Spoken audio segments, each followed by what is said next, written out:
Good morning everyone.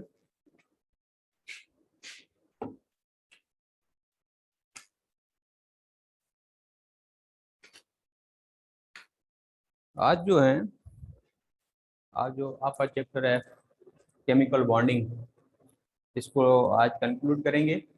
जो PMC का जो सिलेबस है, पीएमसी का जो कोर्स है, उसमें जो टॉपिक आपको समझाने थे वो आज कंप्लीट कर लेंगे। लेकिन उसके बावजूद एक दो टॉपिक है इम्पॉर्टेंट है, जैसे मॉलिक्यूलर ऑर्बिटल थ्योरी है।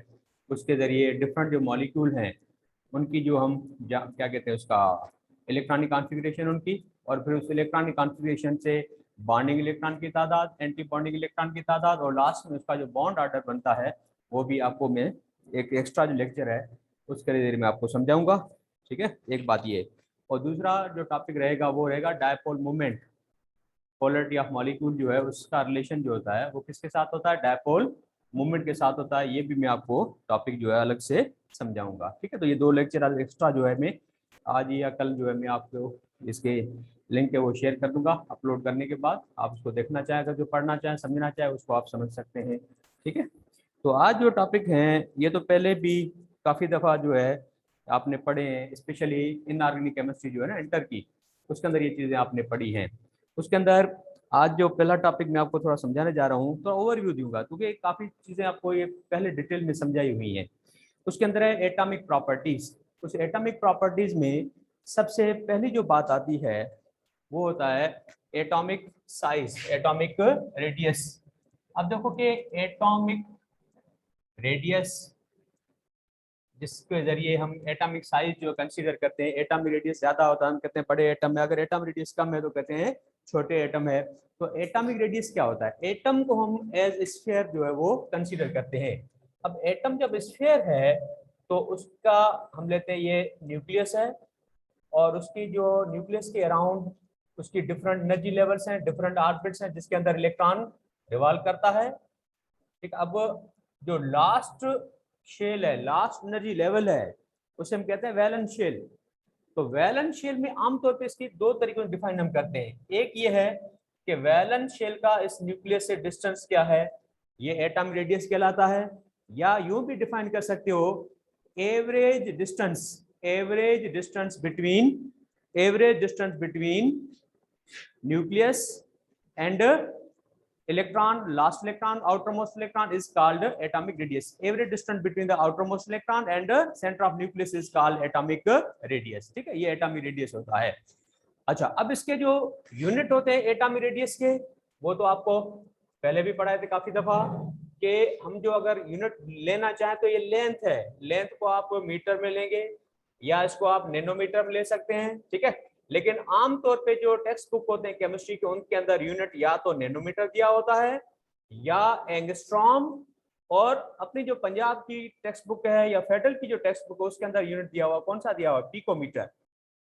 ठीक है, आमतौर पे आपने पढ़ा होगा नैनोमीटर में या एंगस्ट्रॉम में, लेकिन इन दो टेक्स्ट बुक के अंदर जो यूनिट दिया हुआ एटॉमिक रेडियस का वो कौन सा है? पिकोमीटर है। ठीक है, ये तो बात होगी एटॉमिक रेडियस की। उसके बाद कि एटॉमिक रेडियस क्या प्रिसाइसली एक्यूरेटली एक्चुअली मेजर कर सकते हैं? तो एटॉमिक रेडियस जो है प्रिसाइसली हम मेजर नहीं कर सकते हैं। क्यों मेजर नहीं कर सकते हैं? अगर आपको याद होगा कि जो डी ब्रोगली कॉन्सेप्ट है या हाइजेनबर्ग अनसर्टेनिटी प्रिंसिपल है, उसके मुताबिक जो इलेक्ट्रॉन है उसका जो न्यूक्लियस से डिस्टेंस फिक्स नहीं है। या अगर वेव कंसीडर करते हैं, it can be anywhere in the atom around the nucleus.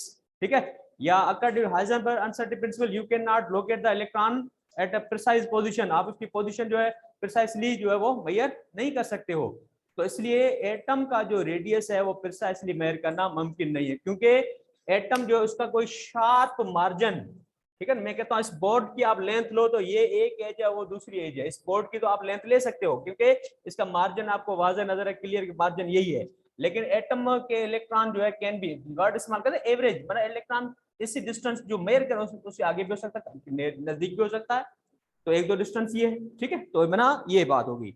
Second जो बात है कि प्रिसाइसली मेजर नहीं हो सकता क्योंकि एक एटम को पकड़ कर उसका रेडियस मालूम करना मुमकिन नहीं है। अगर फॉर एग्जांपल मैं एच एटम का रेडियस लेना चाहूं तो एच एटम अकेला जो एग्जिस्ट नहीं कर सकता, तो उसका रेडियस मेजर करना हमारे लिए मुश्किल है। हम क्या करेंगे, उस एच एटम का रेडियस मालूम करना है तो हम लाजमी तौर पे H2 जो है उसका यूज करेंगे।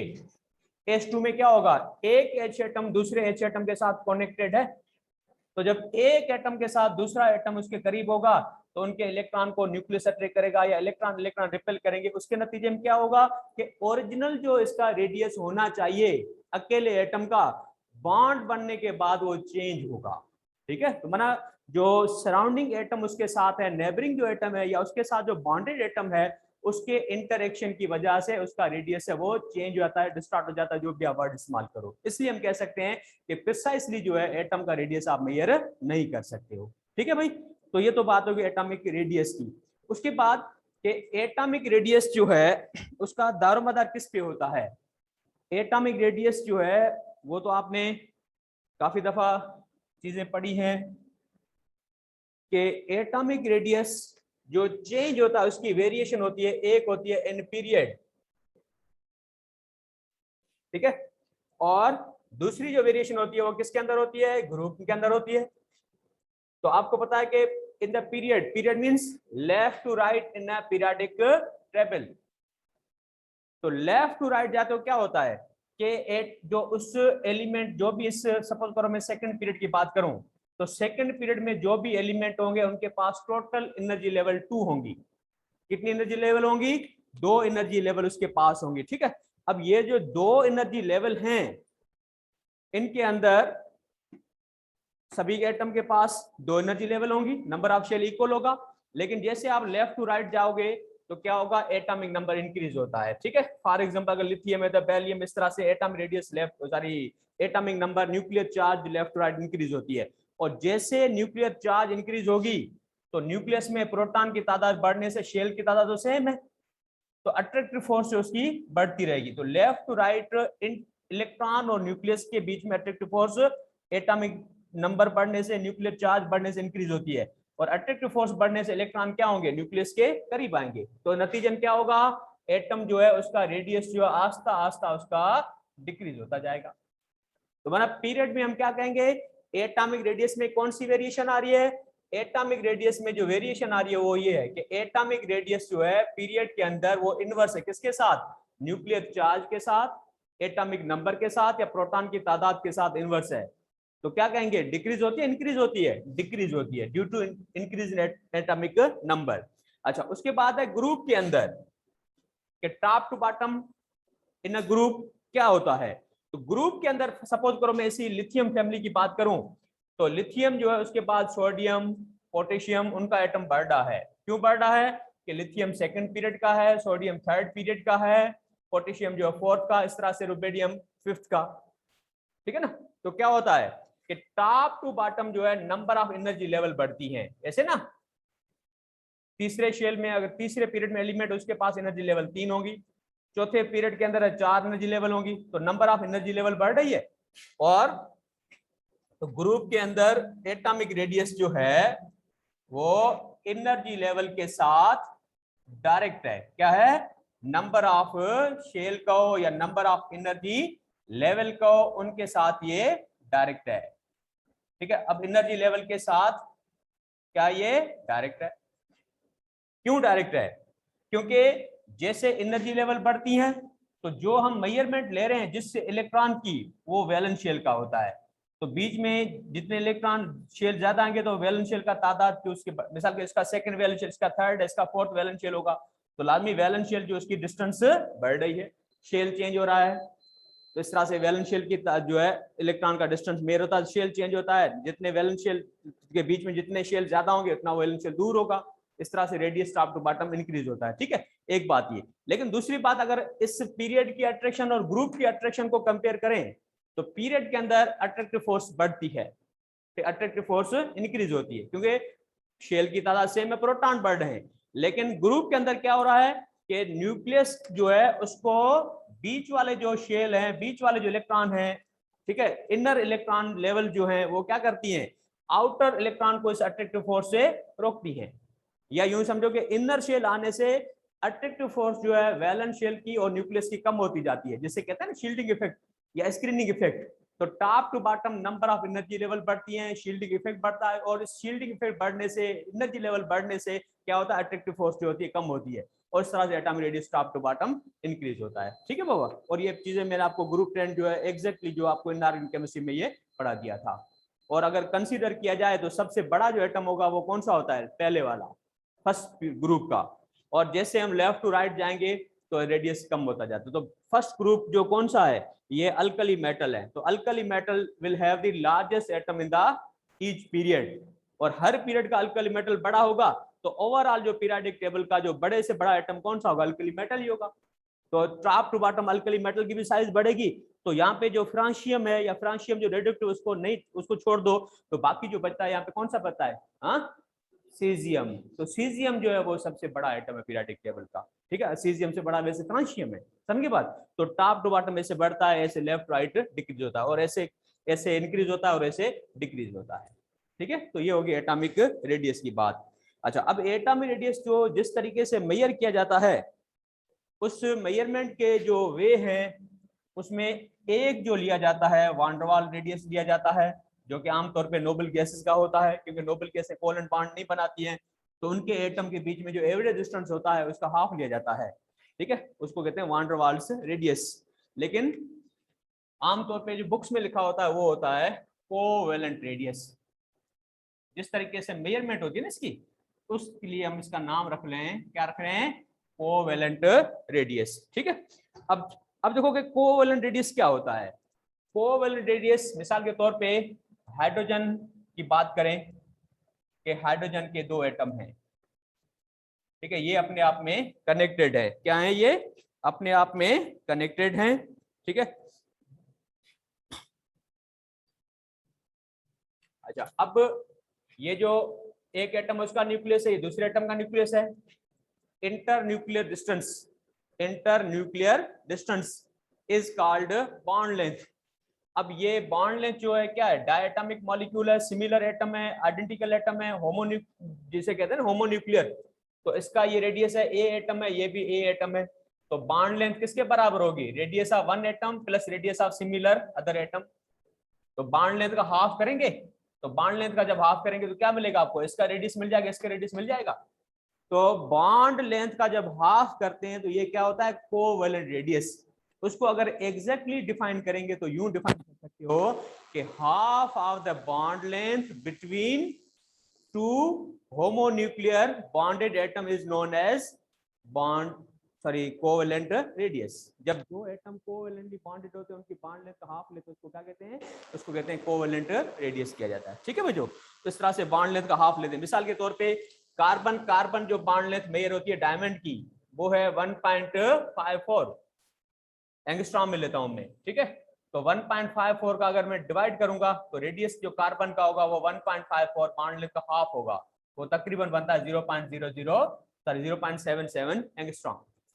तो इस तरह से ये जो बनती है ये बॉन्ड लेंथ का हाफ है, इसको हम कहते हैं कोवेलेंट रेडियस कहते हैं। ठीक है बच्चों, ये बात समझे। अच्छा, अब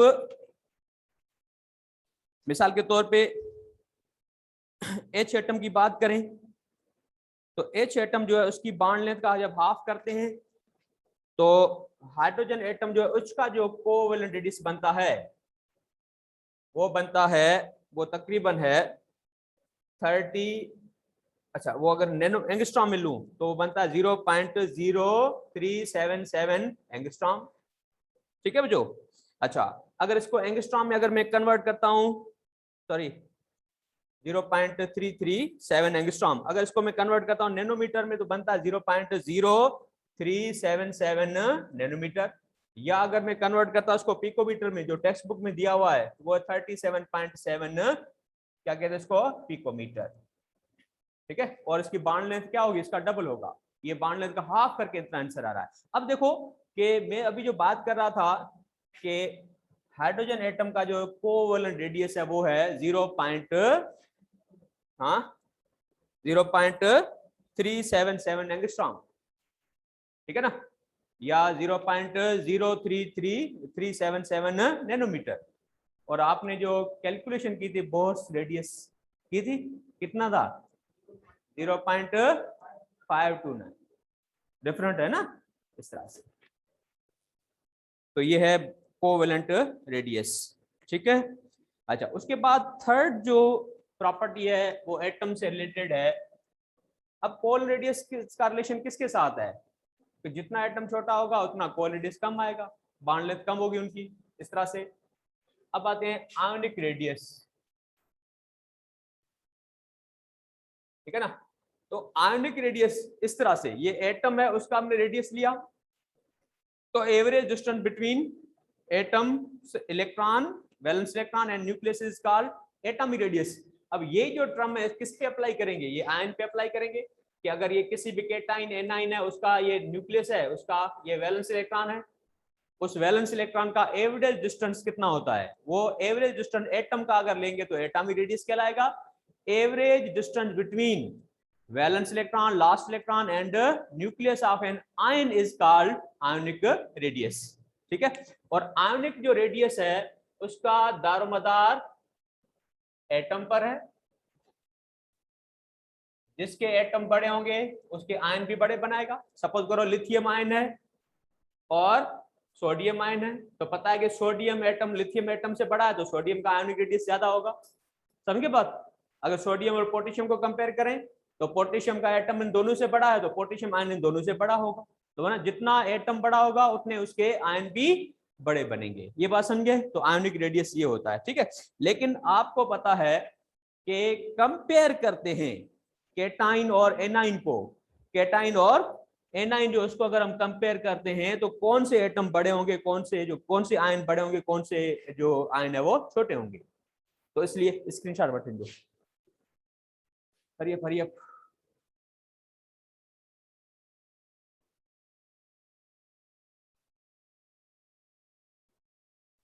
ठीक है, गुड, थैंक यू।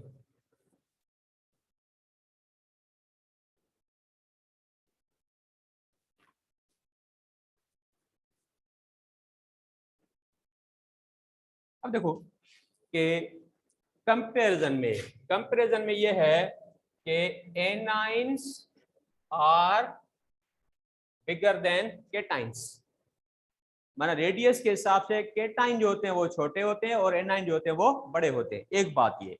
दूसरा कि एनाइन किसे कहते हैं? Negative charge particle is called anion, और positive charge particle is cation. लेकिन वो प्रोटॉन इलेक्ट्रॉन पे नहीं जाना।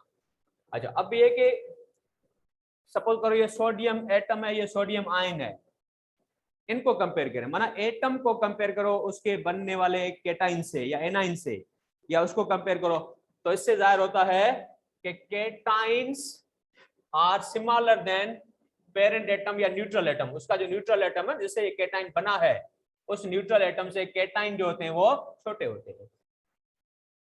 और एनाइन जो है, anions are bigger than neutral atom, ठीक है। मिसाल के तौर पे कि मैं कहता हूं कि क्लोराइड आयन जो है वो सोडियम आयन से बड़ा है, क्योंकि क्लोराइड आयन जो है वो नेगेटिव है, सोडियम आयन पॉजिटिव है। अच्छा, अगर मैं केटाइन को अपने एटम से कंपेयर करूं तो sodium ion is similar than sodium atom neutral, और अब मैं एनाइन को कंपेयर करूं तो chloride ion is bigger than chlorine atom. अब ये क्यों? Why cations are similar than neutral atom, ठीक है, या why anions are bigger than neutral atom. उसका रीजन क्या है? रीजन ये है कि फॉर एग्जांपल आप ये, मैं कोई भी फर्जी केटाइन बनाता हूं, मिसाल के तौर पे एक उसके पास 5 इलेक्ट्रॉन हैं, ठीक है, पहले शेल में 2 इलेक्ट्रॉन है और दूसरे शेल में 3 इलेक्ट्रॉन है, सही है। अब प्रोटॉन की काउंटिंग कितनी है? पॉजिटिव चार्ज कितनी है? 3, और इलेक्ट्रॉन माना नेगेटिव चार्जेस है वो 3 है, इक्वल है। अब मिसाल के तौर पे ये जो मेटल है M, उसमें से एक इलेक्ट्रॉन में रिमूव कर रहा हूं तो क्या बनेगा? M+। और M+ जब बनेगा तो एक इलेक्ट्रॉन रिमूव हो गया, और एक इलेक्ट्रॉन रिमूव होगा तो आप इलेक्ट्रॉन एक कम कर दो, माना प्रोटॉन की तादाद एक्सीड कर रही है, प्रोटॉन की तादाद बढ़ रही है, किसकी निस्बत में? इलेक्ट्रॉन की। प्रोटॉन बाहर से नहीं आया, इलेक्ट्रॉन के रिमूवल से प्रोटॉन एक बढ़ गया। तो प्रोटॉन की तादाद जैसे बढ़ेगी तो बाकी जो इलेक्ट्रॉन उन पे अट्रैक्टिव फोर्स क्या होगी? उस पे अट्रैक्टिव फोर्स बढ़ेगी, और अट्रैक्टिव फोर्स बढ़ने से क्या होगा? ये जो पहले वाला रेडियस जो था वो और भी इसके करीब हो जाएगा बाकी 2 इलेक्ट्रॉनों के साथ। कैटाइन छोटा हो गया। क्यों कैटाइन छोटा हो गया? क्योंकि on the loss of electron number of proton increase, attractive force on the remaining electron increase, hence the electron come closer to the nucleus and cations become smaller। या यूं सिंपल याद रखो कि कैटाइन जो इन न्यूट्रल एटम छोटे होते हैं क्योंकि अट्रैक्टिव फोर्स बढ़ती है, इलेक्ट्रॉन लॉस से अट्रैक्टिव फोर्स बढ़ती है, इस तरह से कैटाइन जो होता है वो छोटा हो जाता है। अच्छा, एक इलेक्ट्रॉन लूज किया, सपोज करो M1 जो +1 है उसमें एक इलेक्ट्रॉन फर्दर मूव करते हैं, कितनी चार्ज आएगी? +2।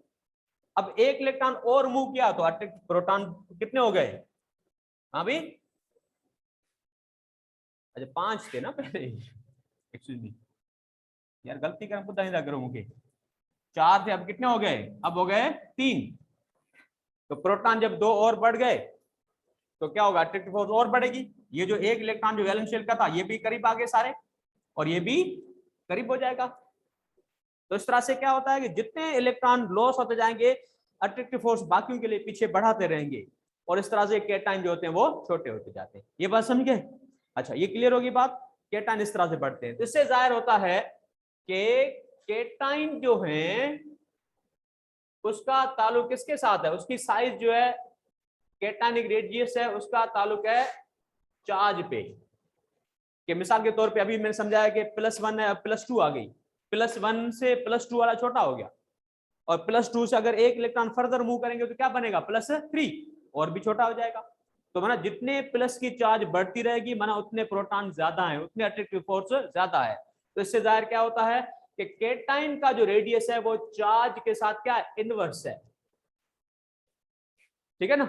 मिसाल के तौर पे मैं कहूं कि M3+ है, M2+ है, M1+ है, इसमें छोटे छोटा कौन होगा? स्मॉलेस्ट कौन होगा? इसके अंदर जितनी प्लस की चार्ज ज्यादा है उतना छोटा। ठीक है, तो कौन सा? M3 smaller than M2, M2 smaller than M1।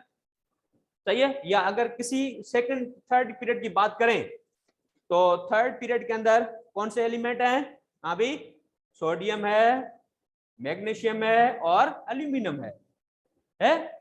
अगर इनके हम कैटाइन लें तो सोडियम पे +1 है, मैग्नीशियम पे +2 है और एल्यूमिनियम पे +3 है। सोडियम का एटम नंबर क्या है? 11, मैग्नीशियम का 12 और एल्यूमिनियम का 13। तो पहले तो इलेक्ट्रॉन की तादाद डिफरेंट थी, लेकिन इसने कितने लॉस किए? 1। कितने इलेक्ट्रॉन रह गए? 10, प्रोटॉन 11। अच्छा, मैग्नीशियम के पास 12 इलेक्ट्रॉन थे, 2 लॉस हो गए, कितने बच गए? 10 इलेक्ट्रॉन्स। एल्यूमिनियम जो इसके पास भी 10 इलेक्ट्रॉन है। तो ना इनके पास इलेक्ट्रॉन की तादाद सेम है, और एक में वर्ड यहाँ पे ट्रम यूज कर रहा हूं, याद रखना, समझ लेना, आइसो इलेक्ट्रॉनिक। क्या? Iso electronic, having same number of electrons and having the same electronic configuration. तो इस तरह से सोडियम के पास 10-10 इलेक्ट्रॉन इन तीनों के पास हैं, तो ये तीनों आइसो इलेक्ट्रॉनिक है। ठीक है, 1:2, 2:2 p6 हो जाएगा, मन्यान जैसे होंगे। लेकिन कहने का मकसद है कि क्या इनका रेडियस इक्वल होगा? नहीं, इलेक्ट्रॉन की तादाद भले इक्वल है लेकिन रेडियस इक्वल नहीं होगा। क्यों? इसके पास 11 प्रोटॉन है, 1 एक्स्ट्रा है, इसके पास 12 प्रोटॉन है, 2 एक्स्ट्रा है ना, इसके पास 13 है, 3 एक्स्ट्रा है ना। तो इस तरह से प्लस की चार्ज जितनी ज्यादा होगी उतना वो छोटा होगा। इसका ऑर्डर क्या बनेगा? इसका ऑर्डर ये बनेगा कि जितनी कम प्लस की उतना बड़ा, जितनी ज्यादा प्लस की उतना छोटा। तो sodium ion is bigger then magnesium ion and magnesium ion is bigger then aluminium ion. तो इस तरह से ये बनता है, कैटाइन का ऑर्डर बनता है। ठीक है, अच्छा अभी एग्जांपल कि भाई अभी यहाँ पे समझा रहा था मैं आपको कि इलेक्ट्रॉन लॉस होने से कैटाइन जो बनता है वो न्यूट्रल एटम से स्मॉल होता है। इसकी मिसाल जो आपकी बुक में है वो सोडियम की है कि सोडियम एटम न्यूट्रल है, उसका एक इलेक्ट्रॉन लॉस होने के बाद सोडियम आयन बनता है, मोनोवेलेंट आयन, और कॉन्फिगरेशन इसकी होगी नियान जैसी, है ना, 10 एटॉमिक नंबर। ठीक है, तो ये आइसो इलेक्ट्रॉनिक नियान के साथ होगा।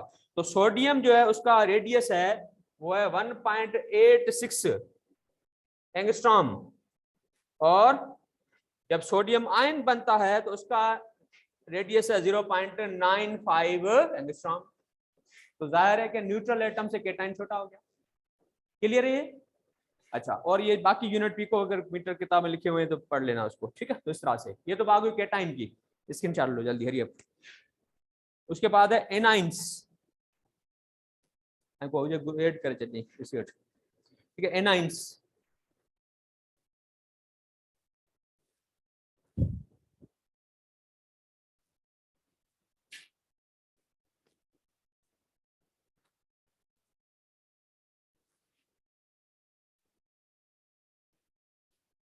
एनाइन जो होते हैं अपने न्यूट्रल एटम से बड़े होते हैं। मिसाल के तौर पे क्लोरीन एटम है, उसने एक इलेक्ट्रॉन गेन किया तो नेगेटिव आयन बन गया, क्लोराइड आयन बन गया। अब इसको कंपेयर करते हैं तो क्लोरीन जो है उसका रेडियस है न्यूट्रल एटम का 0.99 एंगस्ट्रॉम, और जब एक इलेक्ट्रॉन ऐड किया तो इसका रेडियस होगा 1.81 एंगस्ट्रॉम। सही है? या किताब के मुताबिक पिकोमीटर में, ठीक है ना, पिकोमीटर इसका है वो 99 पिकोमीटर और इसका होगा 181 पिकोमीटर, तकरीबन डबल हो रहा है ऐसे ना, लग रहा है ऐसे। तो इससे क्या है कि इलेक्ट्रॉन गेन होने से क्या होता है कि पहले जो इलेक्ट्रॉन थे, प्रोटॉन थे क्लोरीन के पास 17 और इलेक्ट्रॉन थे इसके पास कितने 17, वैलेंस शेल में कितने इलेक्ट्रॉन थे 8। तो जब एक इलेक्ट्रॉन इसमें ऐड किया तो क्या होता है कि इलेक्ट्रॉन लॉस होने से प्रोटॉन एक ही जगह पे अट्रैक्शन फोर्स बढ़ती है, लेकिन जब इलेक्ट्रॉन ऐड करते हैं तो क्या होता है इलेक्ट्रॉन इलेक्ट्रॉन रिपल्शन होती है। पहले 7 इलेक्ट्रॉन थे, अब कितने हो जाएंगे 8। तो लाजमी जो एक शेल के अंदर 8 इलेक्ट्रॉन होंगे तो सभी अपने आप क्या रिपेल करेंगे, अट्रैक्शन से ये करीब होते हैं न्यूक्लियस के और रिपल्शन से इलेक्ट्रॉन क्या हो जाएंगे दूर होंगे, रेडियस इसका बढ़ जाएगा और रेडियस बढ़ने से लाजमी कहेंगे रेडियस एटॉमिक रेडियस या आयोनिक रेडियस वो भी इंक्रीज हो गया। तो बना anion are bigger than neutral atom because on gain of electron repulsion between the electron increases, hence electron go away from each other and also from the nucleus, that's why radius increases। इसलिए cation जो होते हैं वो छोटे होते हैं लेकिन A9 जो न्यूट्रल एटम से बड़े होते हैं, जिसकी मिसाल आपके सामने ये क्लोरीन की लिखी हुई है। ठीक है, ये बात समझ गए? तो ये हो गई क्लोराइड आयंस, सोडियम आयंस। ठीक है, अब इससे जाहिर होता है कि जितनी माइनस की चार्ज आएगी उतनी रिपल्शन बढ़ेगी और रिपल्शन बढ़ेगी तो क्या होगा, हाँ भाई रेडियस इंक्रीज होगा। तो नेगेटिव का जो रेडियस है वो चार्ज के साथ डायरेक्ट है। सही है, नेगेटिव का किसके साथ डायरेक्ट है, चार्ज के साथ। जितनी चार्ज ज्यादा होगी उतना एनाइन बड़ा होगा। मिसाल के तौर पे मैं कहता हूं कि भाई एक है A-1, A-3 और A2 है, तो सभी माइनस के ना। अब इसमें सबसे बड़ा कौन होगा, नेगेटिव -3 वाला। ठीक है, तो बना A-3 is bigger then A2 minus A1 minus. इस तरह से जो आयोनिक रेडियस इस तरह से इंक्रीज होता है। क्लियर होगी बात ये? ठीक है, अच्छा अब आयोनिक रेडियस कैसे डिटरमाइन होता है? हमने तो बात की भाई कोवेलेंट रेडियस जो है उसकी बॉन्ड लेंथ के जरिए मेजरमेंट होती है और बॉन्ड लेंथ जो आमतौर पे एक्सरे के जरिए डिटरमाइन करते हैं। पहले एक्सरे डिफ्रेक्शन, इस एक्सरे डिफ्रेक्शन से बॉन्ड लेंथ डिटरमाइन होती है और फिर क्या करते हैं उस बॉन्ड लेंथ का हाफ करते हैं। तो इसलिए सेम मेथड अप्लाई होता है आयोनिक कंपाउंड पे कि कोई भी कंपाउंड मिसाल के तौर पे अगर आयोनिक है तो हम क्रिस्टलाइन नाप उसको अज्यूम करते हैं, उस क्रिस्टल का क्रिस्टलोग्राफी एक्सरे डिफ्रेक्शन मेजरमेंट ली। तो एक्सरे डिफ्रेक्शन मेजरमेंट से क्या होता है डिस्टेंस लिया जाता है। अब मिसाल समझाऊं मैं आपको पोटेशियम क्लोराइड की जो बुक में दी हुई है, स्क्रीनशॉट ले लिया तो वे कुर्सी दे ऐड करके रहा। हेलो,